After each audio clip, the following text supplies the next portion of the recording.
Parents let the puppy sleep with the baby.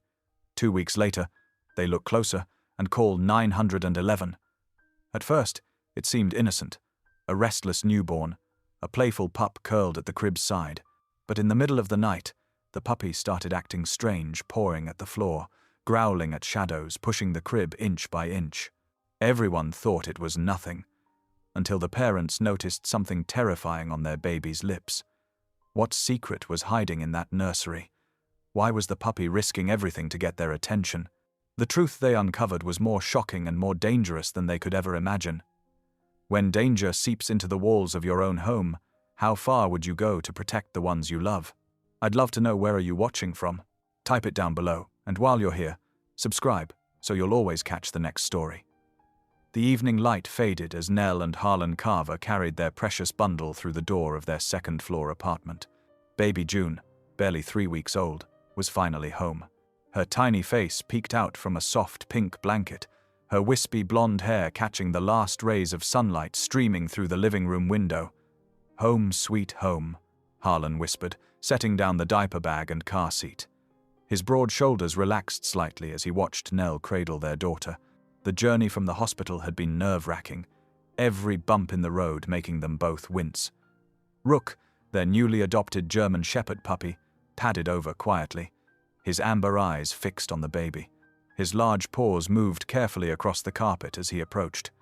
"Easy, boy," Harlan said, but Nell smiled at how gentle the puppy was being. Rook simply sat, tail wagging softly, as he watched June with intense curiosity. That first night set the tone for what was to come. June cried, and cried, and cried some more. Her tiny wails echoed through their modest 2-bedroom apartment, seeming to bounce off every wall. "We've tried everything," Nell sighed, dark circles forming under her eyes as she paced the nursery floor. They had gone through all the usual remedies: feeding, changing, rocking, singing. Nothing seemed to soothe their little one. "Maybe she's too hot?" Harlan suggested, adjusting the thermostat for the 3rd time that night. He ran a hand through his disheveled hair, his own exhaustion evident in the slump of his shoulders. Rook watched from the doorway, head tilted, as if studying the situation. The puppy had been remarkably patient with the noise, showing no signs of distress at the baby's crying. After another sleepless night, Nell noticed how Rook would lie in the hallway, as close to June's room as they would allow. "Maybe," she started, looking at Harlan. "Maybe we could let Rook sleep in her room?" Harlan frowned, his protective instincts kicking in. "I don't know, Nell. He's still just a puppy. A very gentle puppy," Nell countered, watching as Rook's ears perked up at the sound of June's whimpers. "Look how careful he is with her. He might help her feel secure." After some discussion and another hour of June's crying, Harlan relented. They set up Rook's bed in the corner of the nursery, close enough to see the crib but not directly beside it. The change was almost immediate. As soon as Rook settled into his bed, June's cries began to soften. Within minutes, she was sleeping peacefully, her tiny chest rising and falling in a steady rhythm. "I can't believe it," Harlan whispered, standing in the doorway with Nell. "Our little guard dog." For several days, this new arrangement seemed perfect.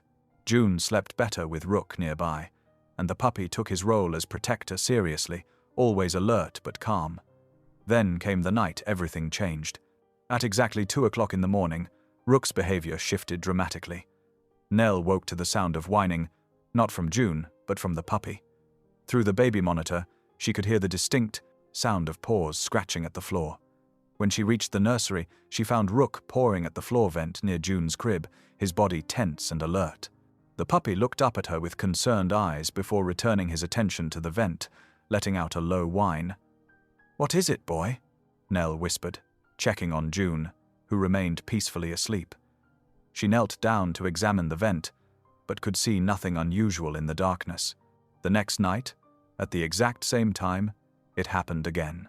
This time, Rook not only pawed at the vent but also began nudging the crib, trying to push it away from the wall. "He's probably just nervous," Harlan said the next morning over coffee. "It's a big responsibility for a young dog, watching over a baby. Maybe he's just being overprotective." Nell frowned, stirring her coffee absently. "I don't know, Harlan. It seems like more than that. He's so focused on that specific spot, and always at the same time. You're reading too much into it, Harlan said gently, reaching across the table to squeeze her hand. He's a puppy. Puppies do weird things sometimes. But Nell couldn't shake the feeling that something wasn't right. She watched as Rook stayed close to June throughout the day, his behavior normal and playful. It was only in those early morning hours that he transformed into a different dog entirely, alert, anxious, and absolutely fixated on that vent. The pattern continued night after night. At 2 o'clock, Rook would wake up, whine at the vent, and try to move the crib. June remained unaffected, sleeping through it all, but Nell's concern grew deeper with each passing night. One evening, as the sun set and cast long shadows through the nursery window, Nell stood watching Rook as he lay beside the crib. The puppy's eyes were fixed on the vent, his ears pinned back slightly. Even though June was sleeping peacefully, there was a tension in the room that Nell couldn't explain. She knelt down beside Rook, running her hand through his fur. "What are you trying to tell us, boy?" she whispered. Rook turned his head to look at her, his amber eyes seeming to hold a message she couldn't quite understand. Then he returned his gaze to the vent, his body still and alert, as if standing guard against something only he could sense. The contrast between June's peaceful sleep and Rook's vigilant concern created an unsettling atmosphere in the nursery. While her daughter's gentle breathing should have been reassuring, Nell couldn't shake the feeling that Rook's behavior was more than just puppy anxiety. There was something deliberate about his actions, something that spoke of protection rather than fear. As she stood in the doorway that night, watching Rook maintain his silent vigil, Nell knew in her heart that the puppy wasn't just being nervous. He was trying to tell them something important, and she was determined to figure out what it was. The question wasn't if something was wrong, it was what exactly was wrong, and why only Rook seemed able to sense it. The next 2 weeks settled into an unsettling pattern. Every night, at exactly 2 o'clock in the morning, Rook's behavior grew more intense. The German Shepherd puppy would press his nose against the metal grate of the floor vent, his whole body rigid with attention. What had started as simple whining evolved into quiet but unmistakable growls, not aggressive, but deeply concerned. Nell found herself spending more time watching through the baby monitor, noting how Rook would alternate between standing guard at the vent and trying to nudge June's crib away from the wall. His determination seemed to grow stronger with each passing night. "He's getting worse, not better," Nell mentioned to Harlan one morning, dark circles under her eyes from another night of watching. "He'll grow out of it," Harlan assured her, but his voice carried a hint of uncertainty that hadn't been there before. The morning everything changed started like any to other. Nell was in the nursery, going through her usual routine of changing June's diaper and getting her ready for the day. The early morning light filtered through the pale yellow curtains, casting a warm glow across the room. As she leaned down to wipe June's face, something caught her eye. There, at the corner of her baby's mouth, was a faint bluish powder. Nell's heart skipped a beat. She grabbed a wet wipe and carefully collected some of the mysterious substance, holding it up to the light. A memory flashed through her mind. Rook's nightly fixation on the vent.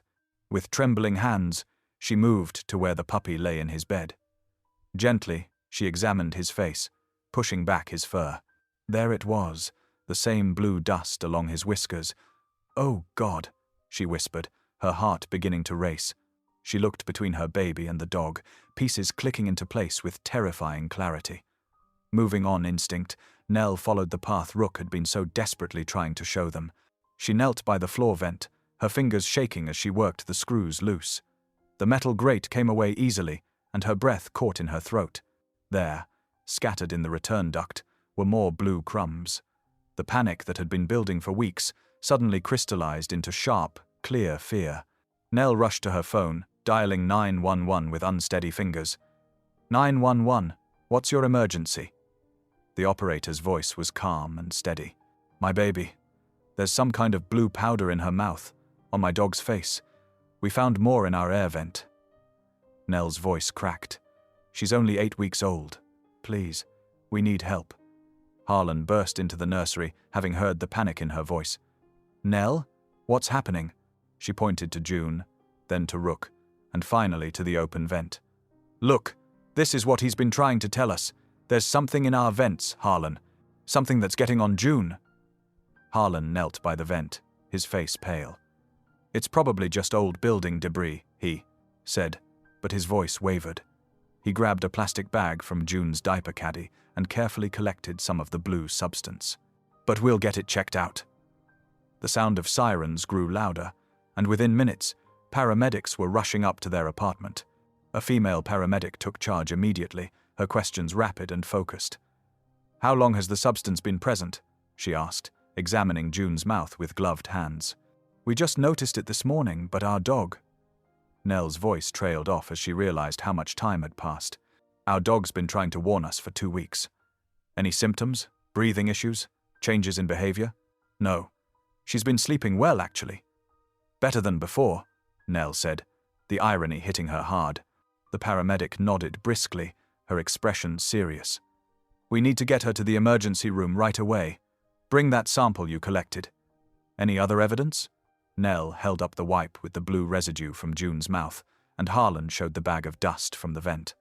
The paramedic sealed both in sterile containers. The dog too, she said, surprising them.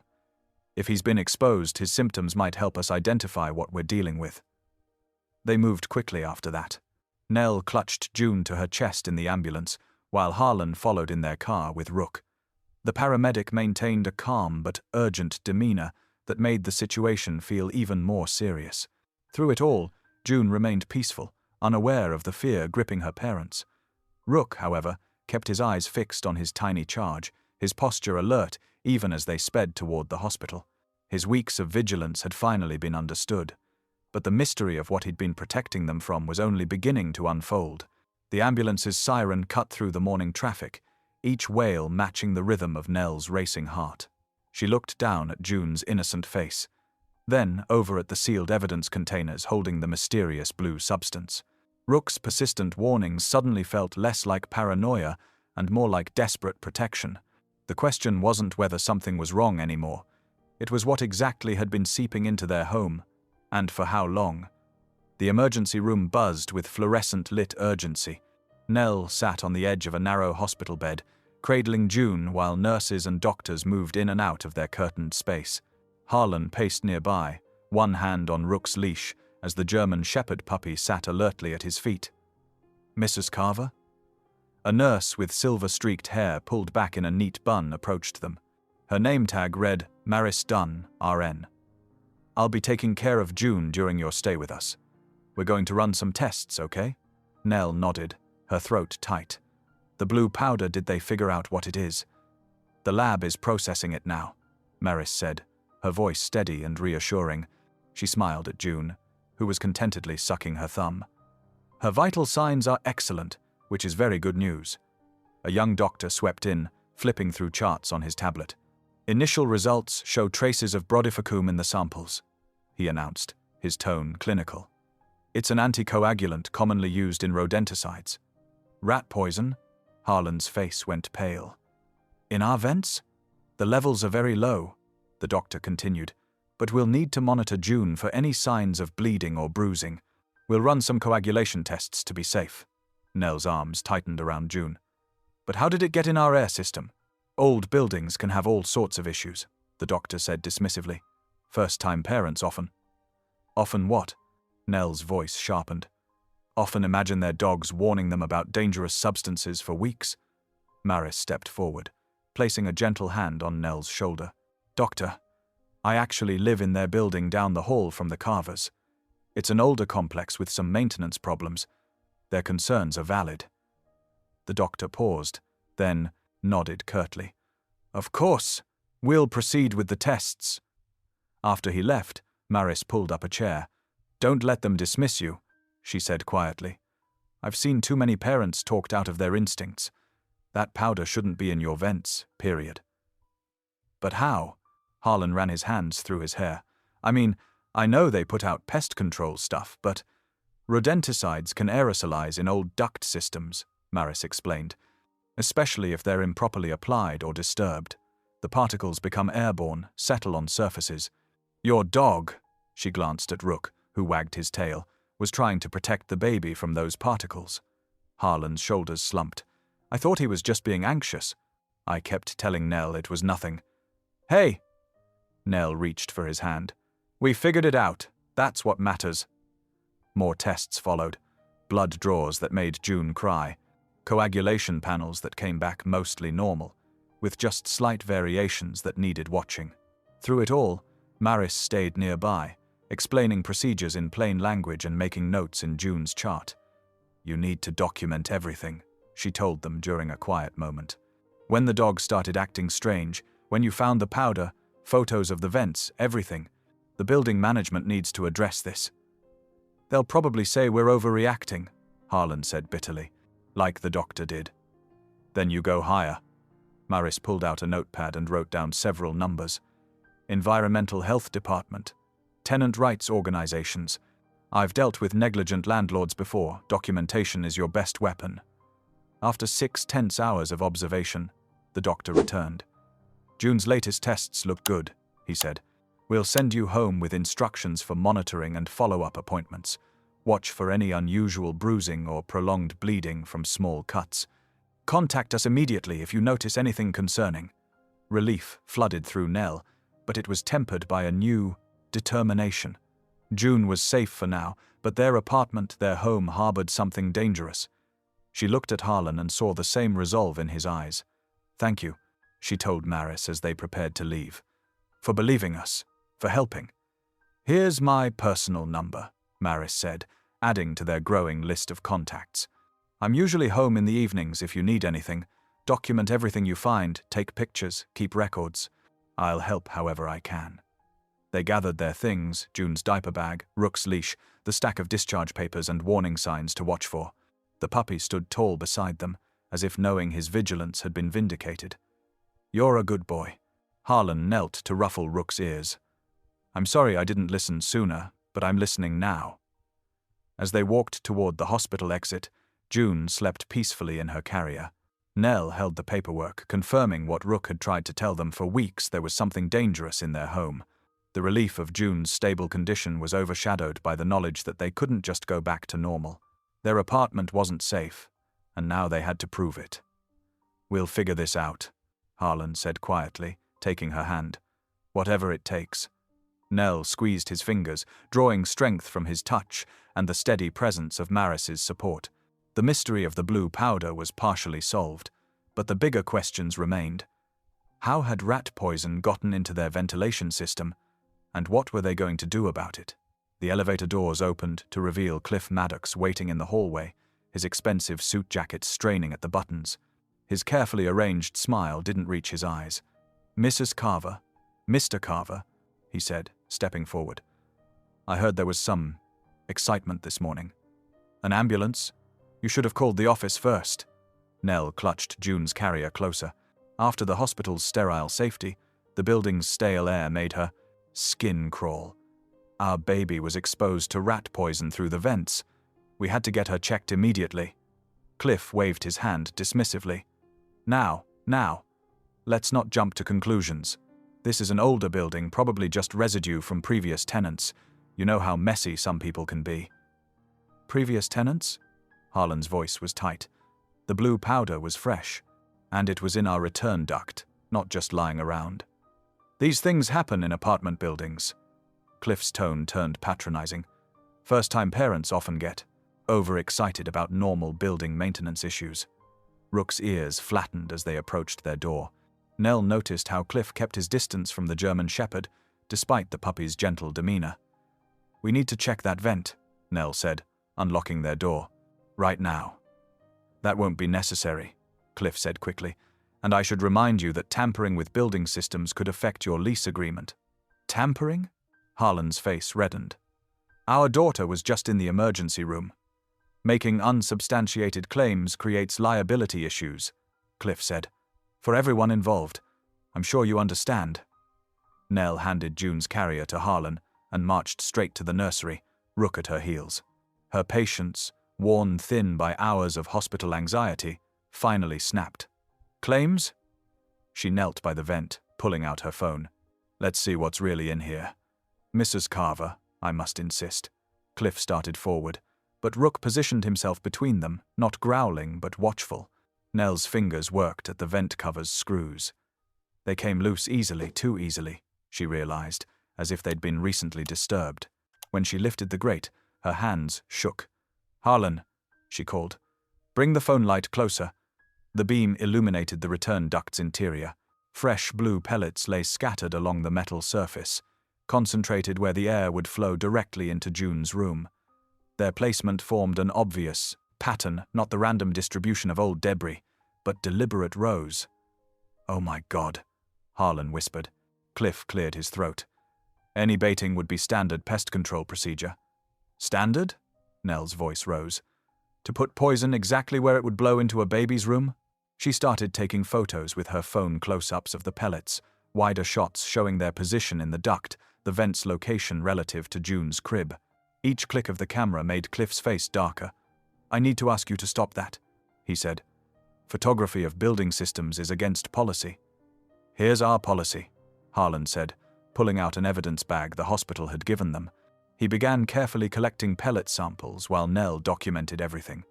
"We're getting this tested, and we're calling the health department." Rook whined softly, nose pointed at the duct. The sound made Cliff step back, though the puppy hadn't moved. "This is completely unnecessary," Cliff said. "I can assure you our pest control methods are fully compliant." "Compliant?" Nell stood, facing him. "Those pellets are fresh. Someone put them there recently, right where they'd spread through our baby's room." "That's a serious accusation." Cliff's voice turned cold. "One you can't prove, and making false claims about building management could have consequences." "Are you threatening us?" Harlan asked quietly, standing beside Nell. "Simply stating facts." Cliff adjusted his jacket. "Troublesome tenants often find their lease renewals complicated." Nell held up her phone, showing the clear photos of the planted poison. "We have proof right here. Time-stamped, documented proof, along with hospital records and witness statements." "And we're just getting started," Harlan added, sealing the evidence bag.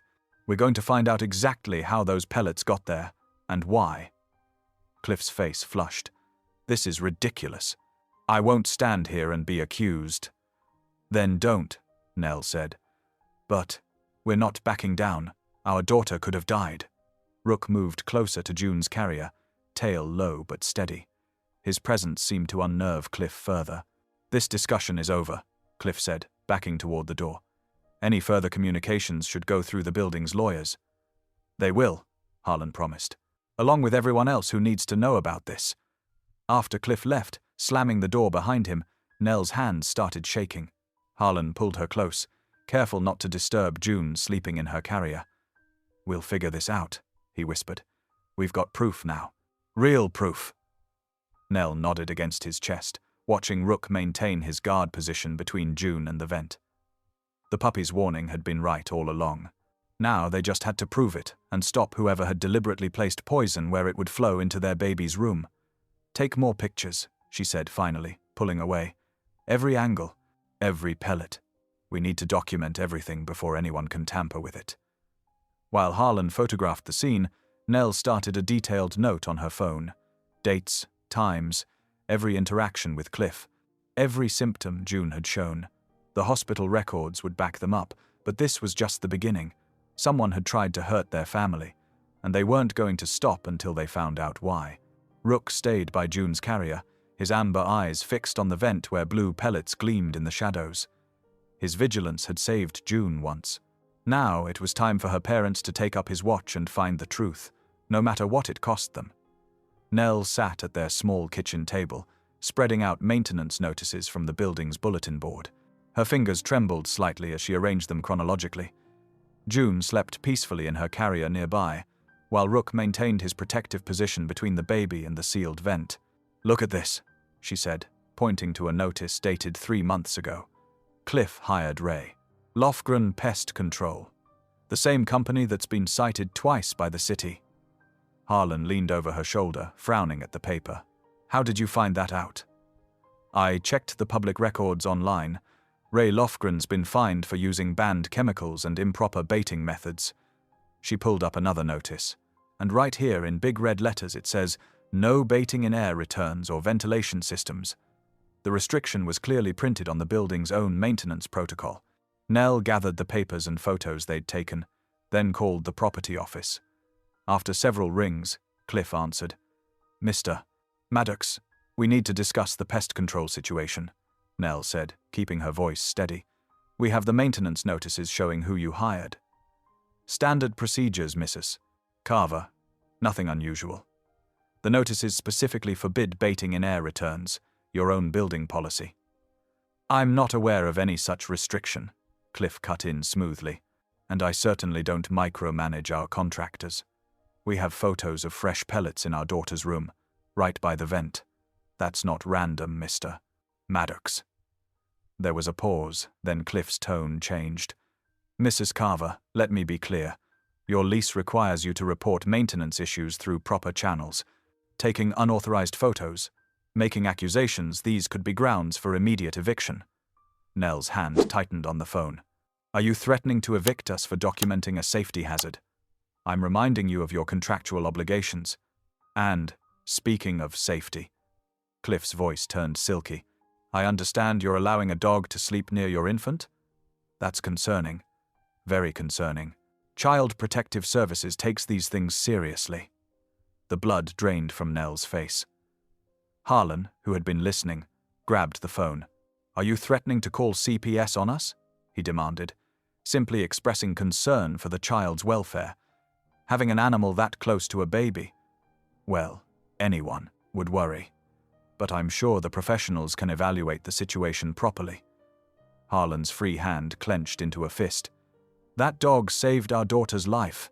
The hospital confirmed the poison exposure. "Alleged exposure," Cliff corrected. "And speaking of allegations, false claims against property management can have serious legal consequences. I'd hate to see a young family facing eviction and other complications." The threat hung in the air. Harlan looked at Nell, his face pale. The thought of losing their home, of dealing with CPS investigations, it was overwhelming. But Nell stood up, her jaw set. "Document everything," she mouthed to Harlan. He nodded, putting the phone on speaker and setting it on the table. "Mr. Maddox," Nell said clearly, "we're sending formal written notice about the poisoned bait in our daughter's room. Copies will go to the city inspection office and health department. We have photos, hospital records, and the building's own maintenance notices showing the restricted practices. Mrs.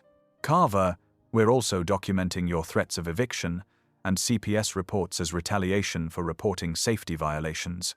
Everything in writing, everything on record." Cliff's voice turned harsh. "You're making a serious mistake." "No," Harlan said. "The mistake was putting poison where it could kill our baby. Whatever happens next, we're doing this by the book. Every threat, every violation, all of it documented and reported." "You can't prove anything," Cliff snapped. "Watch us," Nell replied, and ended the call. The kitchen fell silent except for June's soft breathing and Rook's steady panting. Harlan sank into a chair, running his hands through his hair. "He really threatened to call CPS," he said quietly. "Over Rook protecting June. He's trying to scare us." Nell gathered the notices and photos. "But we're not backing down. We start with written notice to him, certified mail, return receipt, copies to every agency that needs to know. What if he follows through? What if we lose our home?" Nell touched his shoulder. "Then we find another one. But we don't let him get away with this. June could have died, Harlan. We have proof of what they did, and we're going to use it." She sat down at the laptop and began typing. The formal notice would detail everything: the discovery of poison, the hospital visit, Cliff's hiring of a cited exterminator, the threats of eviction, and CPS. Every word carefully chosen, every claim backed by evidence. Harlan watched her work, his initial fear hardening into resolve. "I'll start researching tenant rights organizations," he said, "and lawyers who handle this kind of case." "Good." Nell kept typing. "We do this right. Everything in writing, everything official. He wants to threaten us with authorities. Fine. Let's show him what real oversight looks like." They worked through the afternoon, drafting letters and organizing evidence. June woke for feeding, and Rook never left his post by her side. The puppy's loyalty had exposed the danger. Now it was time for her parents to fight back with every legal tool they had. Send copies to the building owner too, Harlan suggested. Above Cliff's head. He's property manager, not owner. Nell nodded, adding another name to the distribution list. They were done being intimidated. Whatever came next, they would face it together, armed with truth and evidence. Their daughter's safety was worth any fight ahead. A soft knock at the door made Nell jump. Harlan peered through the peephole, then quickly opened it to reveal Maris Dunn, still in her hospital scrubs but carrying several plastic shopping bags. I came as soon as my shift ended, she said, stepping inside. Her eyes were sharp and focused despite the long hours at work. Show me everything. Rook's tail wagged once in recognition, but he stayed stationed by June's portable bassinet in the living room. Maris set her bags on the kitchen counter and began unpacking. Supplies with practiced efficiency, clear evidence bags with labels, disposable gloves, a digital camera, and her phone with its timestamp feature enabled. First rule of documentation, she explained, pulling out a notepad, is maintaining chain of custody. Everything we collect needs to be labeled with what it is, where we found it, when we found it, and who handled it. She looked up at them. Think of it like we're building a case file. Every detail matters. Nell felt a wave of relief wash over her. This was exactly what they needed, someone who knew how to make their concerns impossible to dismiss. The main vent is in the nursery, Harlan said, leading the way. But we've found traces near others too. Maris nodded, pulling on latex gloves. Show me the worst first. And, Nell, grab your phone. We'll want multiple photo records. In the nursery, Maris knelt by the floor vent, her movements precise and methodical. She photographed the grate from multiple angles, then carefully removed it. More blue pellets gleamed in the dusty metal valleys of the duct. Perfect evidence, she murmured, using a clean cotton swab to collect samples.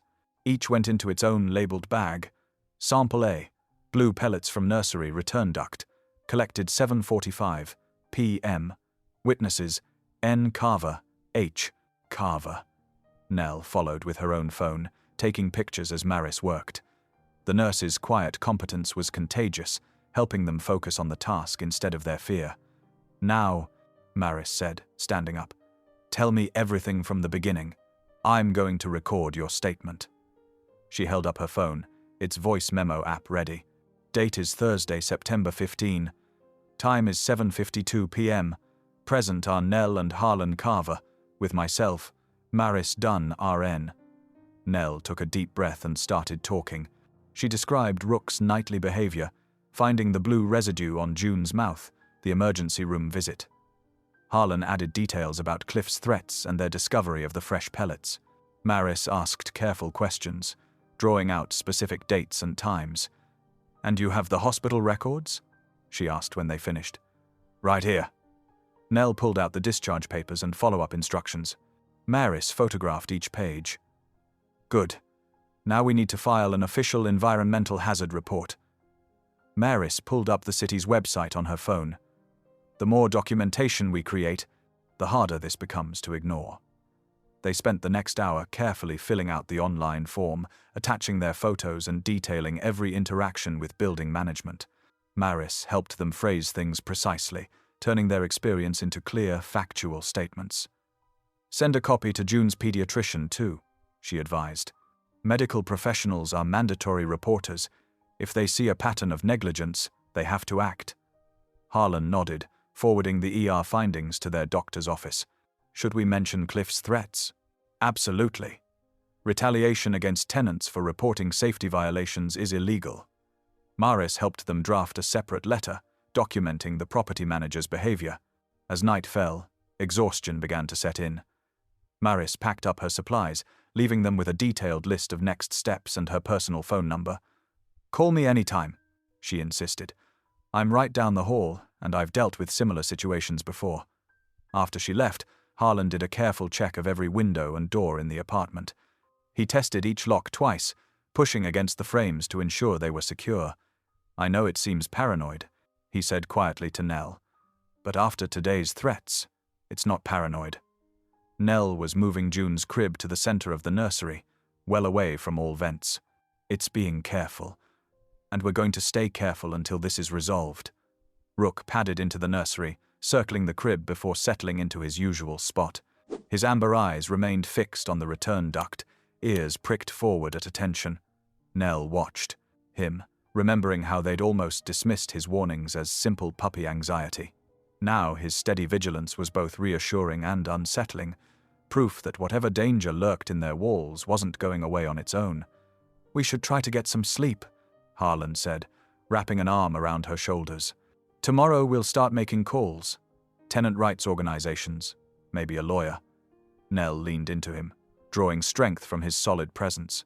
"I'm glad we have proof now. Real evidence they can't ignore." "Me too." He kissed her temple. "And we'll get more if we need to, whatever it takes to keep our family safe." They stood together in the soft glow of June's nightlight, watching their daughter sleep peacefully in her relocated crib. Rook's tail thumped once against the floor, still alert, still guarding, still warning them that the threat remained. But now they had proof, documentation, and allies. They weren't powerless anymore.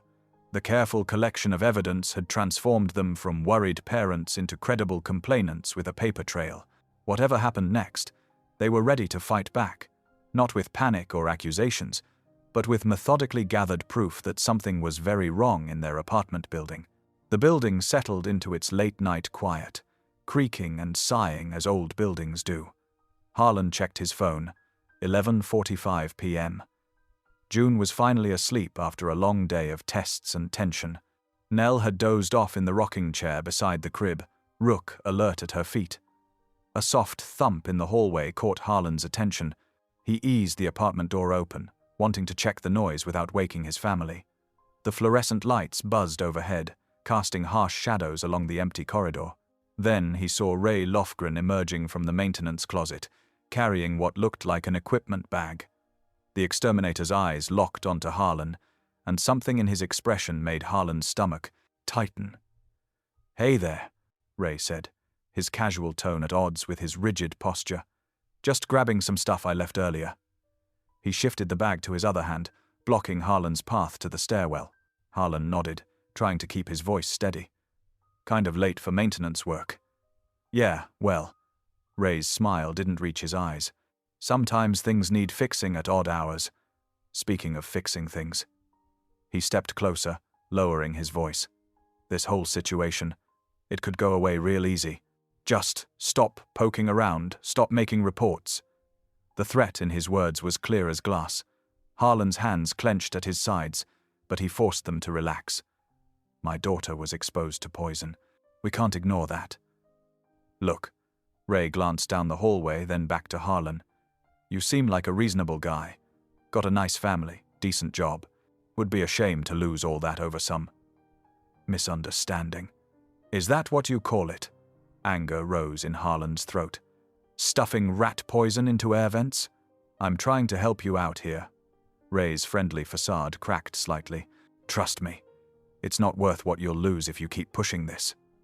A low growl cut through the tension. Rook stood in the doorway, hackles raised, amber eyes fixed on Ray. The German Shepherd's presence seemed to fill the narrow hallway. Ray took an involuntary step back. "Better keep that mutt under control." "He's under perfect control," Harlan said quietly. "He just knows when something's wrong." The exterminator's face hardened. Last chance to be smart about this. He hefted his bag and moved toward the stairs, pausing at the landing. "Think about your family." Harlan waited until Ray's footsteps faded before letting out a shaky breath. Rook pressed against his leg, still watching the stairwell. Inside the apartment, Nell was awake, standing in the nursery doorway. "I heard voices. What happened?" Harlan told her about the encounter, watching her face grow pale, then determined. "We need to document this too," she said, reaching for her phone. "Time, date, exactly what he said." "They're pushing back because our report hit a nerve." Harlan ran a hand through his hair. Ray wouldn't make threats unless Cliff told him to. Nell checked that her phone was fully charged, placing it within easy reach. "No more dealing with them alone," she said firmly. "Not you. Not me. We stay together. Keep recording everything." "Agreed." Harlan double-checked the door locks, then helped Nell push the rocking chair, where it gave a clear view of both the nursery door and the suspect vent. They settled in for a long night, taking turns to doze while the other kept watch. Rook maintained his own vigil, dividing his attention between the vent and the apartment door. His alert presence was reassuring, a living alarm system that had already proved more reliable than they'd initially believed. "Remember when we thought he was just being a nervous puppy?" Nell whispered, scratching behind Rook's ears. "I should have trusted his instincts sooner." Harlan watched the shepherd's steady gaze. He knew something was wrong before any of us. The night stretched on, marked by June's soft breathing and the occasional creak of settling walls. Every sound seemed magnified now, loaded with potential meaning. But having a plan, staying together, documenting everything, trusting Rook's warnings, helped keep the fear at bay. They had moved beyond simple worry into active defense. Whatever Ray and Cliff were trying to hide, whatever pressure they planned to apply, the Carvers were ready. Their evidence was backed up, their reports filed, and their resolve strengthened by the very threats meant to weaken it. The nursery door stayed open, their phones remained charged and ready, and Rook kept his watchful position. They were no longer just concerned parents. They were prepared defenders of their family's safety, armed with proof and determination. In the quiet hours before dawn, Rook's steady presence reminded them that sometimes the best protection comes from trusting the warnings others dismiss. His alert posture, shifting between vent and door, told them what they needed to know. The danger wasn't over, but neither were they facing it alone or unprepared. The morning sun barely touched the horizon when a crisp knock at their door announced the city inspector's arrival. Sarah Chen held up her official ID, her expression professional but kind as she adjusted her equipment bag. "Thank you for filing such a detailed report," she said, following Nell to the nursery. "It makes our job much easier when we have clear documentation." Harlan stood near the crib where June slept peacefully, Rook at his usual post beside her. The inspector's eyes went straight to the floor vent, then to the German shepherd. "This is the pup you mentioned? The one who first alerted you?" "Yes," Nell answered. "Rook, he's been fixated on that vent for 2 weeks now." Sarah knelt by the vent, pulling on latex gloves and removing what looked like cotton swabs and clear tape from her kit. "Let's see exactly what we're dealing with." She worked methodically, swabbing the vent's interior and collecting samples with practiced efficiency. The tape lifts revealed blue residue that made Nell's stomach clench. It matched exactly what she'd found on June's mouth. "There's something else," Sarah said, frowning at the duct. She shone a flashlight deeper inside, revealing strips of silver. "Fresh duct tape. Someone's been securing these pellets in place." Harlan felt his jaw tighten. "That proves it wasn't old debris." "Absolutely." Sarah photographed everything, marking timestamps. "This is a second-generation anticoagulant, specifically bromadiolone. It's banned for residential use, especially in ventilation systems." She looked up at them. "This was placed recently. The adhesive on the tape is still tacky, and these pellets haven't accumulated any dust," Rook whined, softly, pressing closer to the crib. Sarah watched him with growing interest. "You said he's been pushing the crib away from the wall?" "Every night," Nell confirmed, "and pouring at the vent. We thought he was just being anxious." Sarah shook her head, her expression softening. "He wasn't being anxious. He was protecting her." She gestured to the blue residue on her swabs. "This stuff aerosolizes, creates a fine dust that circulates through the air. By moving the crib, he was physically putting distance between your baby and the source of contamination." The realization hit Harlan like a physical blow. He remembered the matching dust on Rook's muzzle, how the puppy would investigate the vent and then push June's crib away with such determination. He was. Harlan's voice caught. He was taking the exposure himself to keep it away from her. That's exactly what he was doing. Sarah's voice held both admiration and concern. Dogs are incredibly sensitive to these toxins. He could smell it, and instead of avoiding it, he chose to interface with it directly to protect the baby. Nell sank into the rocking chair, tears welling in her eyes. All those nights they'd dismissed Rook's behavior as nervous puppy antics.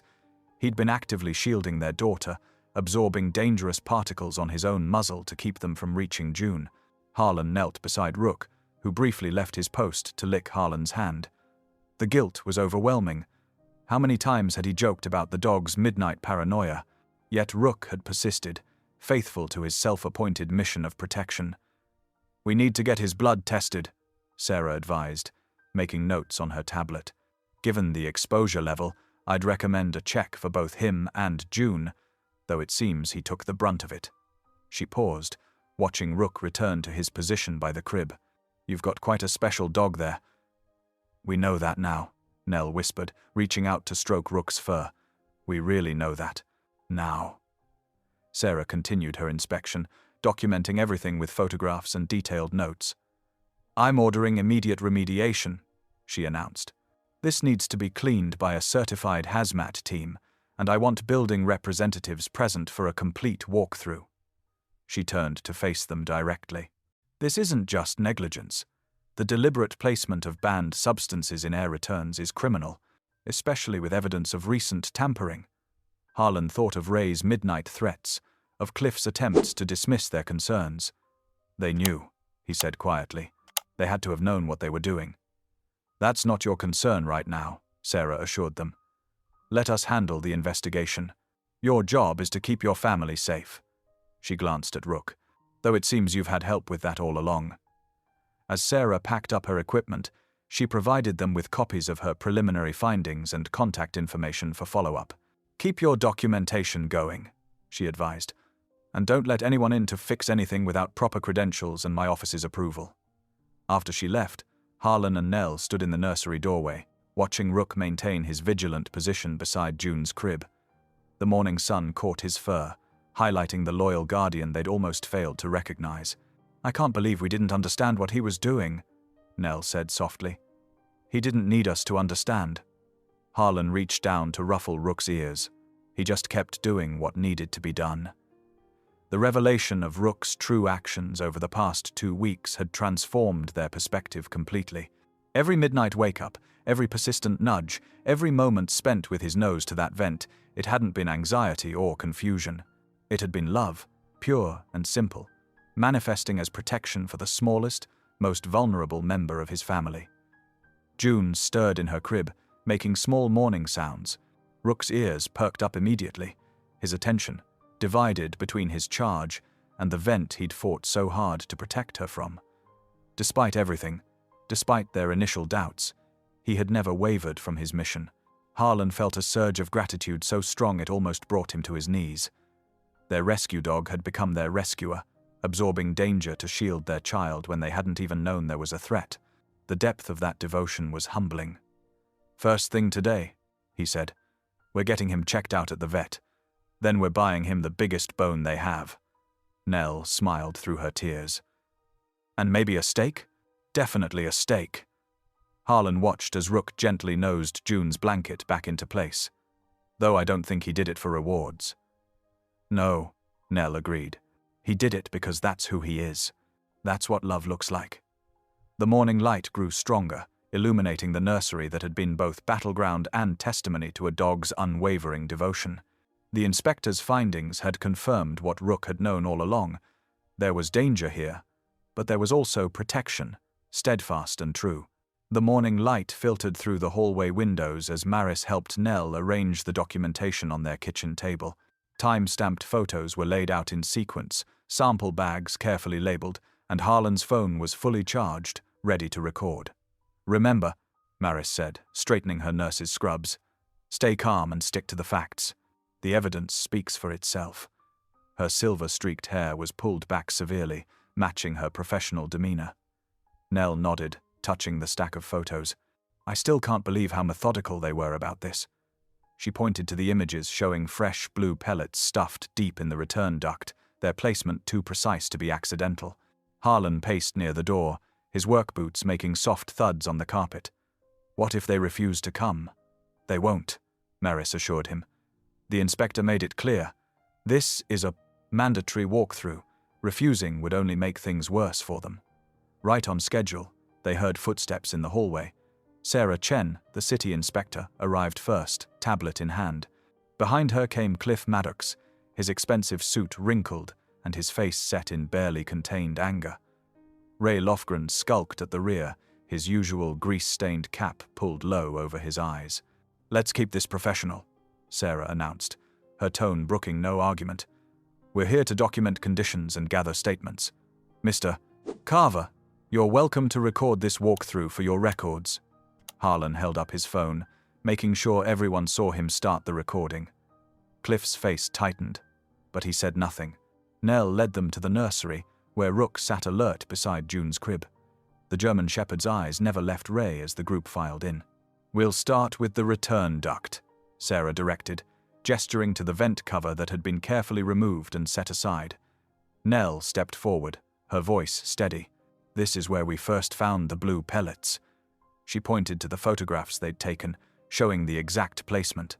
You can see the fresh tape on the seams here. Ray shifted uncomfortably, shoving his hands in his pockets. Cliff tried to interrupt, but Sarah held up her hand. Mr. Lofgren, could you explain the placement of these materials? Sarah asked, her pen poised over her notepad. Ray glanced at Cliff, who gave an almost imperceptible nod. Standard procedure, Ray muttered. Nothing special about it. Standard procedure to place rodenticide in air returns? Maris asked quietly, her nurse's training evident in her precise terminology. Despite the posted restrictions specifically forbidding it? The tension in the room thickened. Cliff stepped forward, his bulk seeming to fill the small nursery. Now wait just a minute. But Ray was already speaking, his words tumbling out in frustration. Look, salting the return was the only way to finish the job, properly. These old buildings, you got to hit the whole system, or… He stopped abruptly, realizing what he'd said. Cliff's face went from red to purple. Harlan's phone captured it all. The admission, the sudden silence, Cliff's reaction. Sarah's pen moved rapidly across her notepad. Could you repeat that, Mr. Lofgren? Sarah asked. You said salting the return? Ray's eyes darted between Cliff and the door. I didn't mean that's not what I think we've heard enough, Cliff cut in, his voice harsh. This walkthrough is over. Actually, Mr. Maddox, it's not, Sarah replied firmly. We need to complete the documentation as required by city ordinance. She turned to Ray. Please continue explaining your pest control methods. Maris stepped closer to Nell, her presence steady and reassuring. They watched as Ray seemed to deflate, his earlier bravado evaporating under the weight of his recorded admission.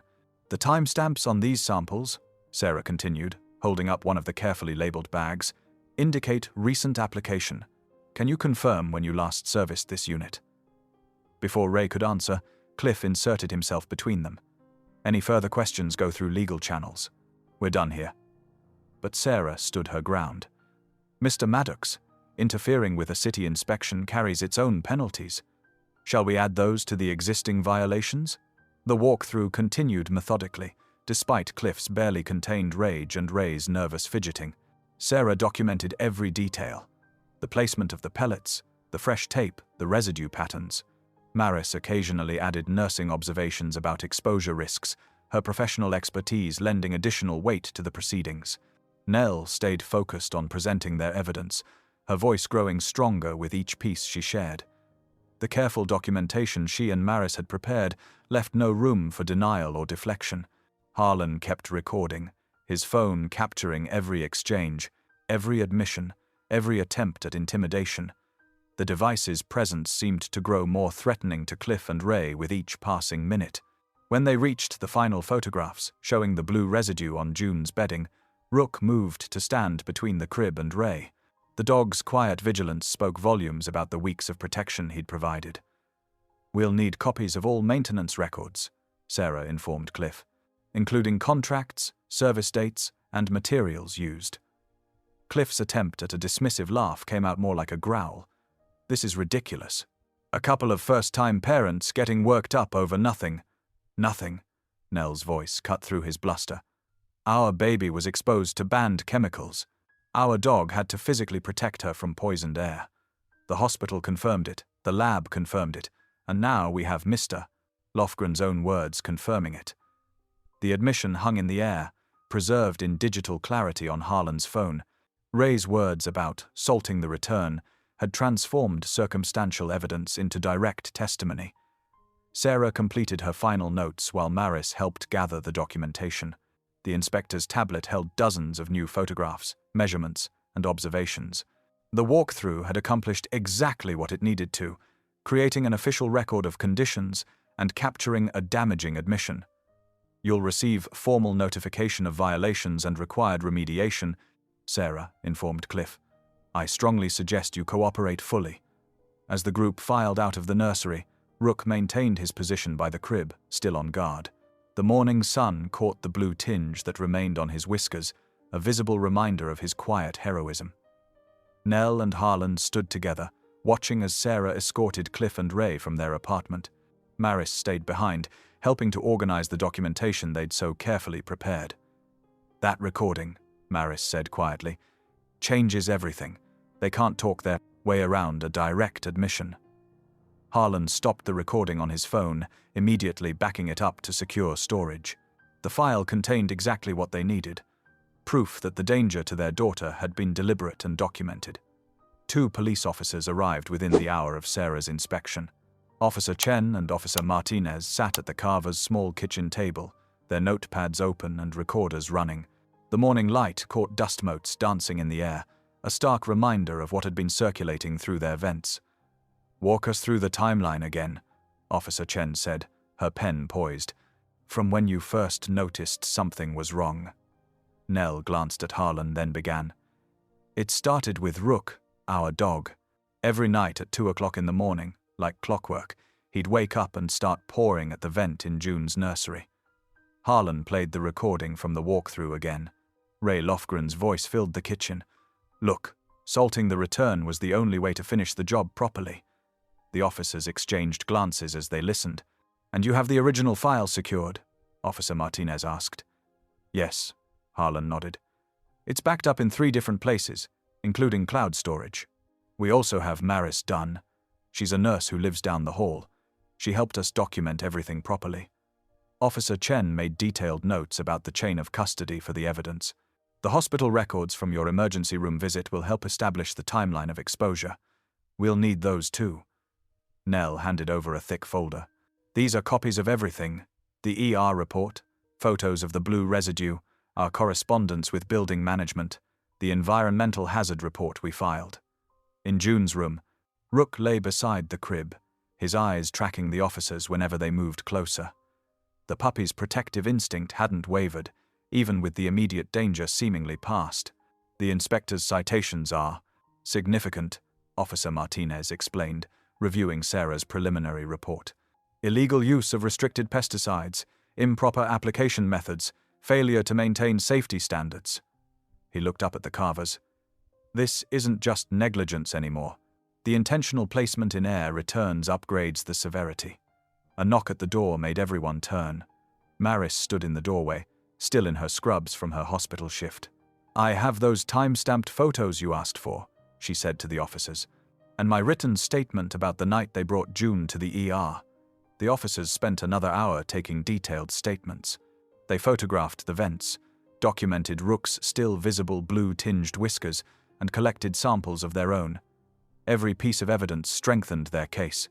"We're issuing a cease and desist order to both the property manager and the exterminator," Officer Chen explained.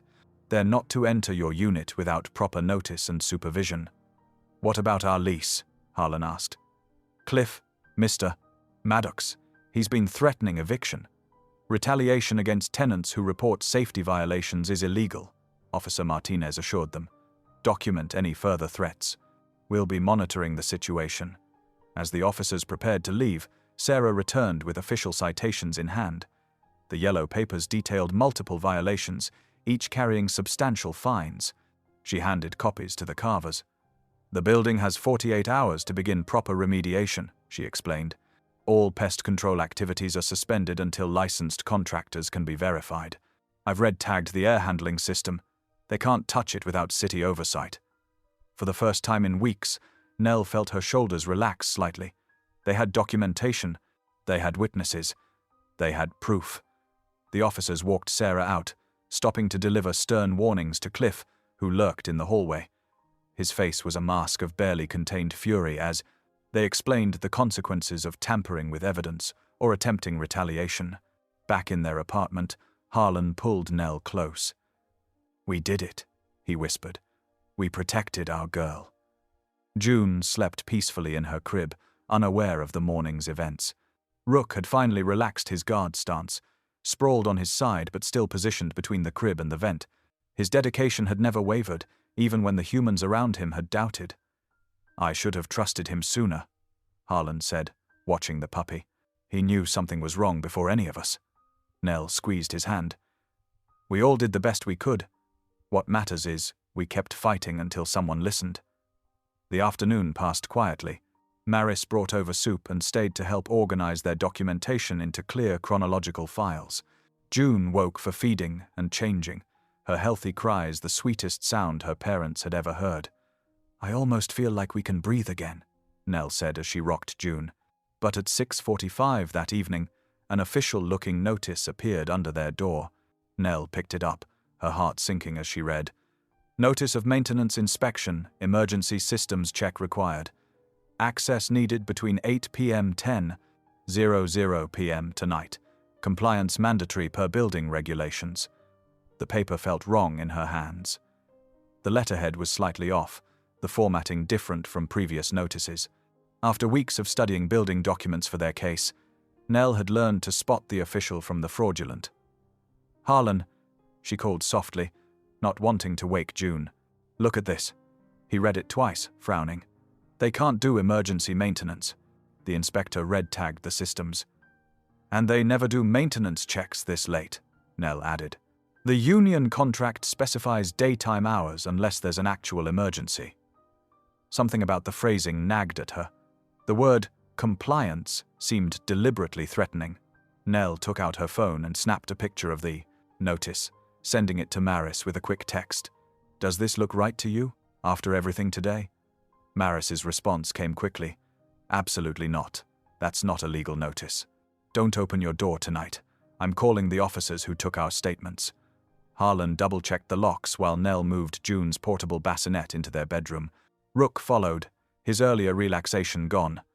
The puppy's posture had shifted back to alert, sensing the tension in his humans. The sun began to set, casting long shadows through their windows.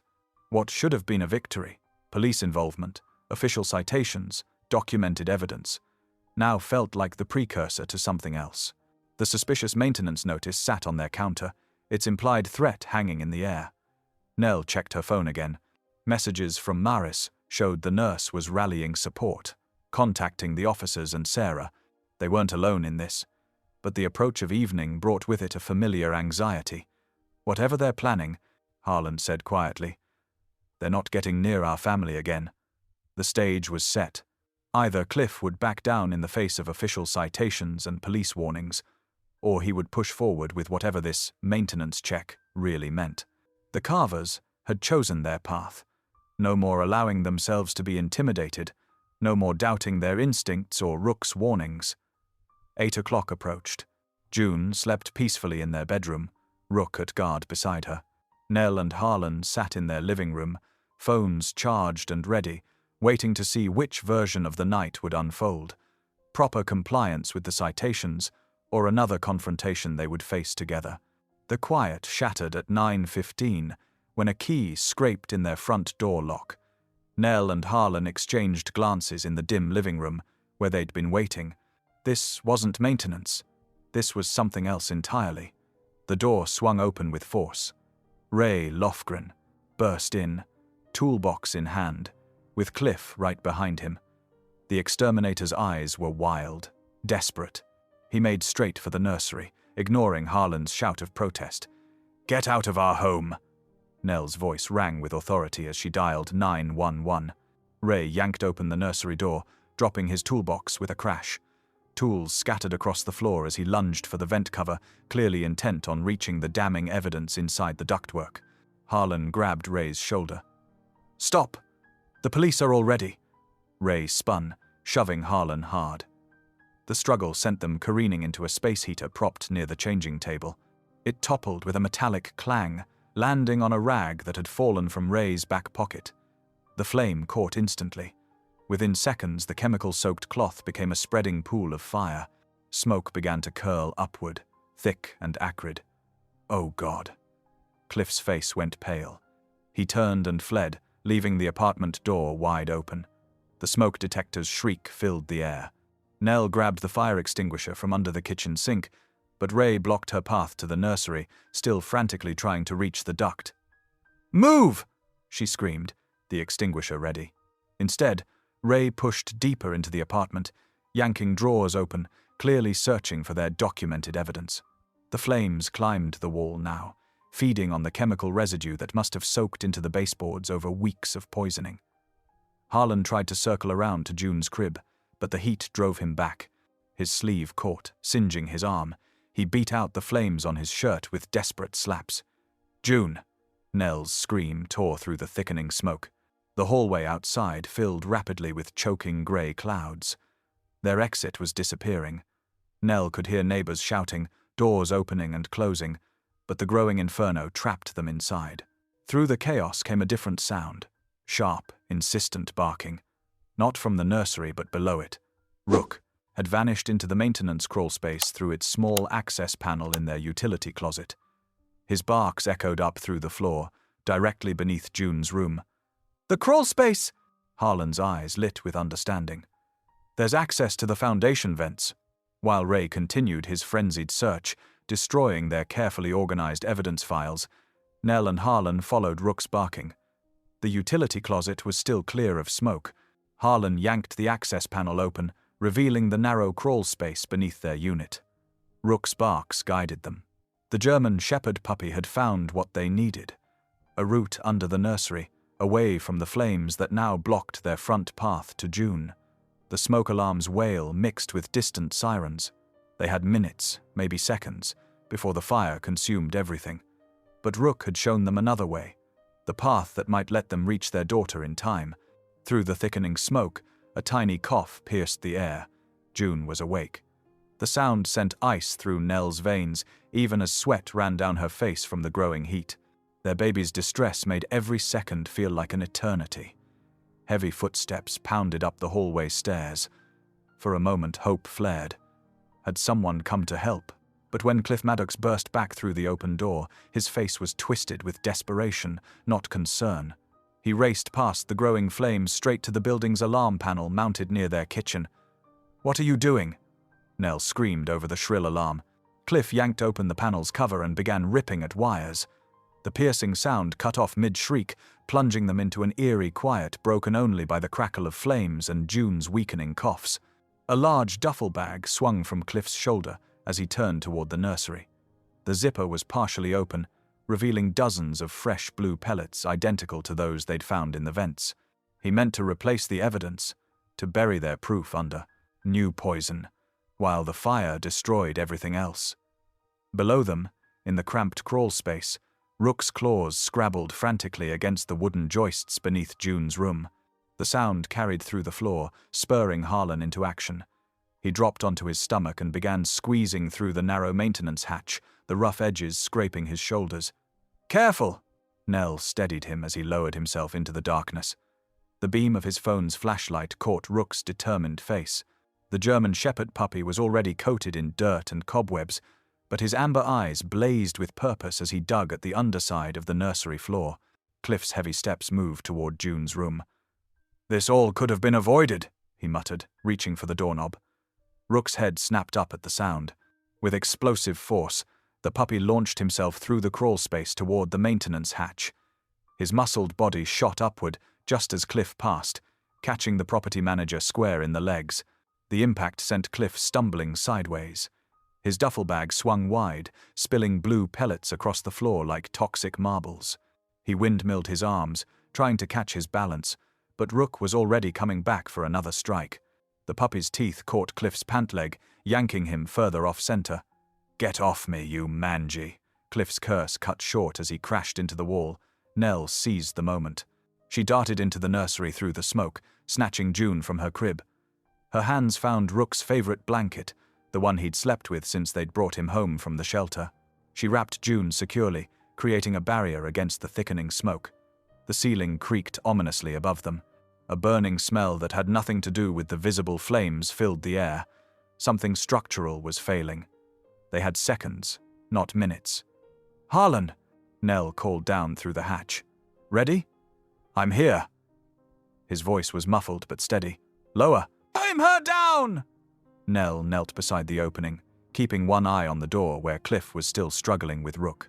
The puppy had positioned himself between Cliff and the nursery, his normally playful demeanor replaced by fierce protectiveness.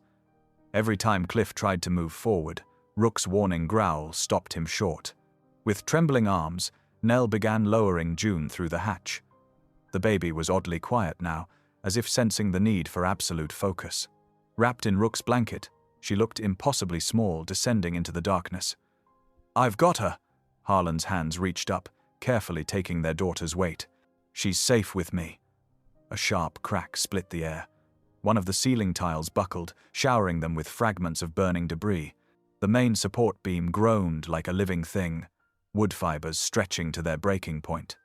Rook's urgent barks echoed through the crawl space, creating an acoustic path for Harlan to follow. On his stomach, he began inching backward, cradling June against his chest. The foundation vent at the rear of the building was their only chance, a narrow metal grate that opened to the outside world. Nell grabbed the fire extinguisher again, positioning herself in the nursery doorway. The flames were climbing the walls now, feeding on decades of old paint and paper. She pulled the pin and began spraying in controlled bursts, not trying to defeat the fire but to buy precious seconds for Harlan's crawl to safety. "This isn't over," Cliff snarled, finally regaining his feet. He looked half mad, covered in blue poison dust and white fragments from the ceiling. Rook's only response was another warning growl, his body still firmly planted between the property manager and the nursery. The puppy's protection had transformed from gentle crib nudging to fierce guardian, and his message was clear. No one else was getting through that door. The smoke rolled in darker waves now, and the groaning from above grew louder, but through it all came the steady sound of Rook's determined barks, guiding Harlan and June toward hope of escape through the foundation vent. Every second Nell could hold the flames back was another foot of progress toward safety, another precious moment bought by a puppy's unwavering courage. The wail of approaching sirens grew louder, cutting through the chaos of the burning building. Red and blue lights painted the night sky as fire trucks and police cruisers converged on the scene. The firefighters moved with practiced efficiency, their heavy boots thundering against the pavement. At the rear of the building, Harlan pressed his shoulder against the foundation vent, June still wrapped safely in Rook's blanket against his chest. The metal grate finally gave way with a rusty screech. Fresh air rushed in, and he gulped it gratefully. "Over here," he called out hoarsely, seeing flashlight beams sweep across the ground. Two firefighters dropped to their knees beside the vent, their faces masked but voices reassuring. "We've got you," one said, reaching in to carefully take June. "Easy does it." They helped Harlan wiggle free of the cramped space, and Rook scrambled out right behind him, fur matted with cobwebs and dirt. The puppy stayed pressed against Harlan's legs as paramedics immediately swooped in to check June. Inside the building, another firefighting team had found their way to Nell. She stumbled out through the emergency exit, supported between two firefighters, coughing but walking under her own power. Her face was streaked with soot, but her eyes were clear and searching. "June?" she called out. "She's okay," Harlan answered, his voice breaking with relief. "We're all okay." The scene erupted with new activity as police officers converged on Cliff, who stood frozen near his dropped duffel bag. Blue pellets scattered across the parking lot caught the flash of police cameras. An officer carefully sealed the bag into evidence, logging each detail. Ray had won it as far as the side door before the thickening smoke drove him out, coughing and desperate. He staggered into the arms of waiting officers, his face twisted with panic. "It wasn't my idea," he choked out, eyes darting wildly. "Cliff ordered it, all of it. Said we had to keep the units rentable, keep things quiet. He made me put that stuff in the ducts." The property manager's face contorted with rage. "Shut your mouth, you idiot!" But Ray was beyond caring. He knew it was illegal, told me to do whatever it took. Said the tenants wouldn't dare complain if we scared them enough. The inspector who had visited earlier was already documenting everything, her camera clicking rapidly as she photographed the scattered evidence. She paused to direct officers toward specific items, ensuring nothing was overlooked. Maris appeared through the crowd, still in her scrubs from work. She wrapped a steadying arm around Nell's shoulders as they watched the scene unfold. "You did it," she said softly. "You protected your family and got the truth out." Nell leaned gratefully against her friend's support, watching as an oxygen mask was offered to Rook. To everyone's surprise, the puppy sat perfectly still, allowing the paramedic to hold the mask near his muzzle. His eyes never left June, who was being examined in the back of an ambulance. "He's still watching over her," Nell whispered, tears cutting clean tracks through the soot on her face. Officers moved in with handcuffs, reading rights to both Cliff and Ray. The property manager had gone silent, his earlier bluster replaced by grim resignation as the evidence mounted around him. The duffel bag full of illegal pellets, the recorded confession, the physical evidence of tampering. It had all come crashing down in one blazing night. The fire crews continued their work on the building, but the immediate danger had passed. Water cascaded down the walls, and the worst of the smoke was beginning to clear. The inspector moved, methodically through the scene, cataloguing each piece of evidence that would build the case against Cliff and Ray. Through it all, Rook remained the calm center of the storm. He accepted attention from the paramedics without fuss, as if understanding that his job, protecting his family, was finally done. The secret in the vents had been exposed, the danger faced down, and his unwavering vigilance had helped save them all. The wheels of justice turned swiftly in the weeks that followed. The district attorney's office filed multiple charges against both Cliff Maddox and Ray Lofgren. The list was substantial: reckless endangerment of a minor, tampering with evidence, attempted fraud, and violations of environmental safety codes. The prosecutor took special interest in the recorded confession and the physical evidence recovered from the fire scene. In a small conference room at Child Protective Services, a caseworker handed Nell and Harlan a formal clearance letter. "This case should never have been opened," she said kindly. "But I'm glad we can officially close it, showing you did everything right to protect your daughter." The city inspector's final report triggered an emergency order to shutter the apartment building. Other tenants came forward with similar stories of intimidation, strengthening the case against the management. Maris helped organize temporary housing assistance for affected families, turning crisis into community action. 3 weeks later, Nell stood in the kitchen of their new rental home, a modest farmhouse 20 minutes outside the city. Morning light streamed through spotless windows, and the smell of fresh paint lingered in the air. The heating system was modern, with clean ducts and proper ventilation throughout. She watched through the window as Harlan and Rook worked in the fenced backyard, practicing basic commands with patient determination. "Good boy, Rook," Harlan's voice carried clearly. "Stay, stay, good boy." The German, Shepard, sat perfectly still until released, then bounded joyfully to accept his reward. Their bond had deepened through the training sessions, erasing any lingering doubt between man and dog. Inside the nursery, June's crib stood in a sunny corner. A red ribbon hung on the wall above it, a special commendation from the fire captain who had personally delivered it to their new home. "For extraordinary service," he had said, kneeling to ruffle Rook's ears. "We don't usually give these to four-legged heroes, but we're making an exception." The afternoon sun slanted golden through the windows as Nell laid June down for her nap. Rook padded in quietly and assumed his usual position at the foot of the crib. But there was a difference now. His posture was relaxed, his eyes soft with contentment rather than worried vigilance. He wasn't guarding against danger anymore. He was simply being present with his family. Nell knelt beside him, running her fingers through his fur. "You knew all along, didn't you?" she whispered. "You protected us until we understood." Looking around the peaceful nursery, she felt the profound shift in their family's foundation. The crisis had forged them into something stronger, parents who trusted their instincts, a couple who stood united against threats, and a family that included one very special dog who had shown them the way through darkness to a new beginning. June slept soundly in her crib, her tiny chest rising and falling with peaceful breaths. At her feet, Rook dozed in patches of sunlight, his duty no longer a burden but a gift of love freely given and gratefully received. Thanks for watching. If any part of this story lingered with you, consider subscribing.